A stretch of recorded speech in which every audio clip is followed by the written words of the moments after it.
In my last video for the USB 5104, we briefly touched on how to read out the data that the logger has stored. Today, we are going to show in more detail how to read out the data, save it to a file, and analyze the data using the USB 5100 series software package. First, let's revisit how to read out the data. Start up the USB 5100 series software package. Next, connect the logger to the computer. Then click on the Readout icon in the upper left-hand corner. You will get a dialog box prompting you to either stop logging or continue while the data is offloaded.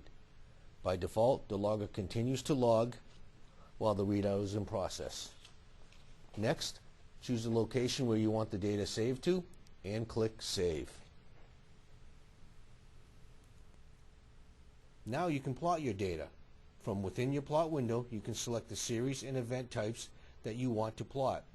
You can also change the units for each series if desired. Now just click Plot to display your data.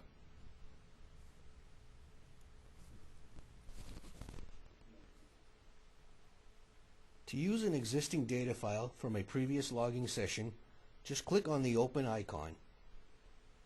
Select the file you wish to open and click Plot to display your data. Now that we have covered downloading, saving, and opening a data file, we can move on to analyzing the data plots.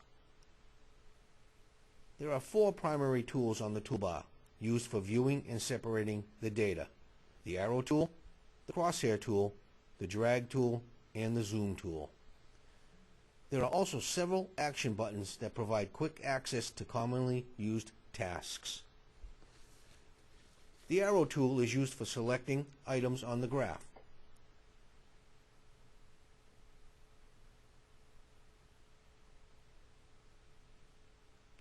The crosshair tool to zero in on specific data points on the graph.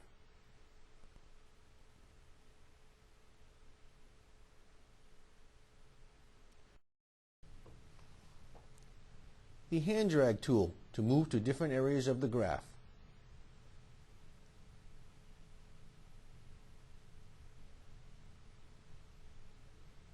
And the zoom tool to focus in on a specific area of the graph.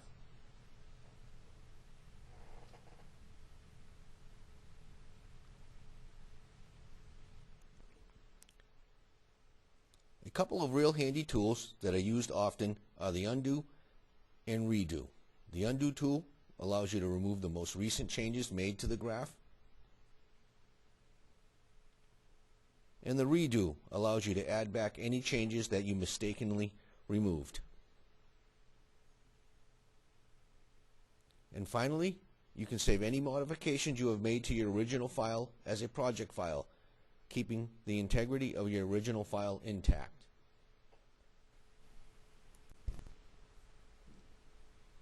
That's how to use some of the more frequently used tools for analyzing your data. Check back for more how-to videos, and thank you for visiting Measurement Computing's website.